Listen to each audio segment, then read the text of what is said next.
Hello everybody, welcome to episode 4 of Debo Euchre. This episode is going to be about a skill that's critical if you want to start making some riskier calls. Maybe you've been doing some research and you've discovered that some of these riskier calls are actually what we need to be doing. You need a skill, and it's going to make all those calls work. Not all of them. I mean, you're still going to get euchred, but it's going to help you to navigate the waters and score points on some risky calls. So that skill is ducking. So when I say ducking, I'm talking about we have a chance to take a trick and we don't. We stay out of the way just because the risk of being over-trumped is too high, or we need to let our partner get a trick.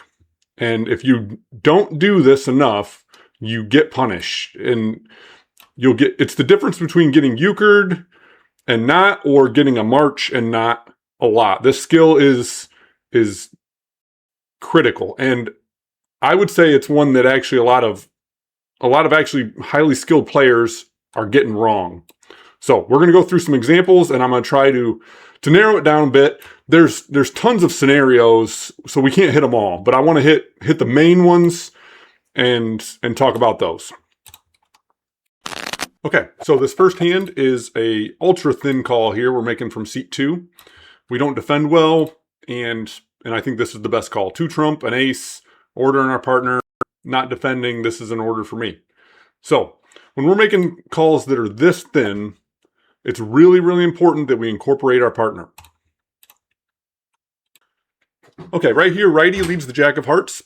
This is the easiest duck to start with. It's really the most obvious. So we're going to drop the 10 of clubs here, not trump this.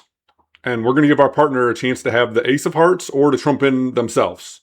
But what we can't afford to do is trump a partner's ace. When we're calling this thin, the risk that Marco just has it and gets this trick in hearts when we're dropping the 10 of clubs, that's a risk I can live with because we're still going to pick up the club trick.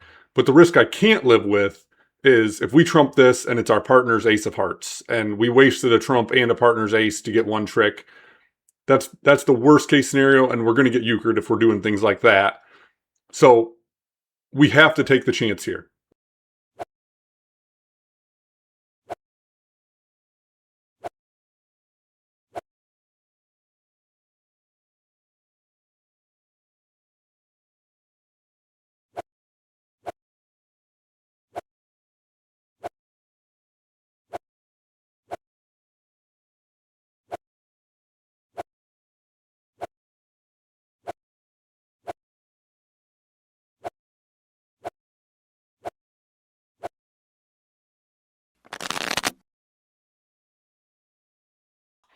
Okay, so now that we looked at one where we need to take the chance that our partner has that ace or that our partner can trump it, I'm going to show you one where we don't want to take that chance. When we're calling strong and we have 4 trump here, order in the ace, is it impossible to be euchred? It's nearly impossible to be euchred on a hand like this. It would take some really bad luck. So with a hand like this, where we really can't be euchred, I'm not taking chances that forever 4 suited might have that ace of hearts or that our partner can't get it. We've got so many trump there, our partner can't be full of trump. So there's a real chance our partner has a heart here. It's just, there's no reason to let this one go. So we're going to get on it. And that's another indication you can look for when you have a good partner. If your partner is in seat 2 and orders you and they trump in on something low, they're indicating they have strength, or they should be. Because if they're calling thin, they're just going to let that kind of card go. So it also is communicating to my partner that I've got some strength.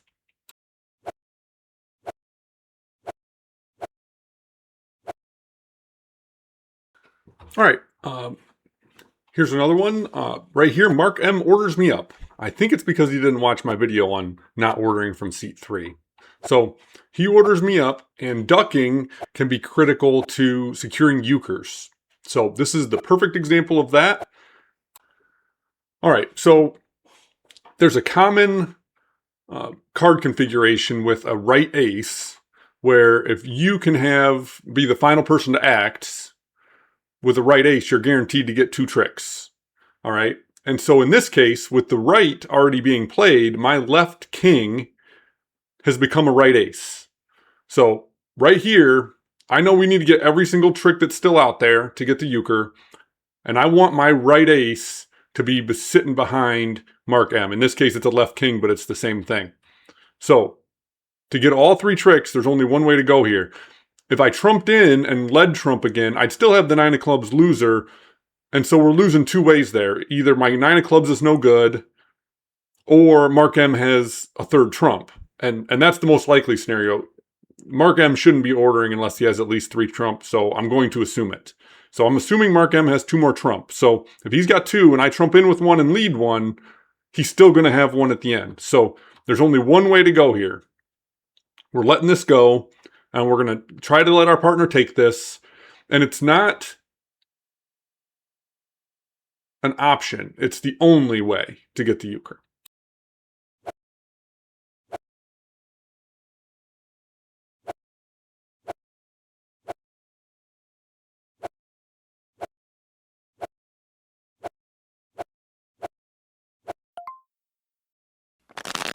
Okay, I'm going to show off one where partner fails to duck at the right time. And they were in a situation not as obvious as some of the earlier ones, but they needed to understand that Carla's going to have another trump. And there's only one way to go here. If you trump in, you're securing the point for Carla. You have to take the chance and hope that I can get the trick. And here they didn't. And this player who missed this duck was 3,000 rating on Euchre 3D and one of the 10 best players at a certain point, and a very strong player. And that's how tricky ducking can be and how easy it is to miss. And it's the difference between getting a euchre or not right here. Also, I'd like to comment that we might have another person here who didn't watch my stop ordering from seat 3 because they deserve to be euchred and they got away with 1. Okay, here comes another one. On this one, diamonds goes down, and I decide to call spades. Now, this doesn't look like a really thin call, but it is a little bit thin. When you're crossing the river, it's called. So instead of calling next, like my last video I went into next, instead of calling hearts here, we're too strong in spades, so we have to go the spades route. So this is a little bit of a dangerous call. This is very much a hand you could get euchred on. So I come out with the right here. I'm going to talk you guys through this one. Pull left out of meow, an ace out of my partner, and a king. That's a pretty darn good pull. I go with my heart. There's still a queen out, so I've got to be a little bit careful. If I were to lead another trump and the queen were to take, I would give up the lead. I've got to go with a heart here. John S. takes this one and does lead the queen at me. So now we're in a little bit of trouble. Here comes the king of clubs. Time to let my partner jump in? No, it's not. And this is what makes ducking really, really difficult. And this one is all about card tracking. Okay, so let's play this one again. When I lead the jack of spades, let's track all the trump that are still out. So the jack of spades goes, there goes the left, ace, king. All there is the queen, 10, and 9. All right, let's track these hearts. There goes the 9, king, ace. Our queen is now the highest heart. There goes the queen of spades. All right, our 10 of spades is now the only trump left, and it's the highest spade. So there's no reason to risk anything here. We have 2 cards that are winners. The only way to lose is, in fact, to duck here. And that's why we have to track every card in every hand so that we can spot the differences in the ducks and when we want to duck and when we don't. And so right here, we've got to trump this. There's no reason to risk it. Now, my partner did have that ace, so we were good either way. But Meow very easily could have had that ace and Tar Heel not, and we get euchred. There's no reason to risk it when we know our queen of hearts is good.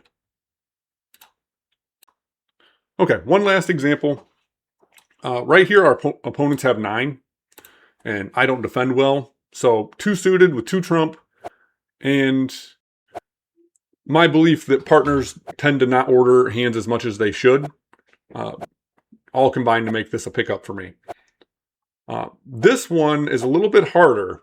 There's no clear indication on what the correct play is. This is I've got to let my partner get me another trick because I'm so thin that we're toast if he doesn't type of play. So, in conclusion, you're experimenting with some pretty thin calls because you've discovered that they're actually the right thing to be doing. Start incorporating some ducks. You're going to need a duck to make any of these hands work. And the thinner you go, the more you got to be thinking about ducking. So thanks for watching, and I'll catch you with the next one.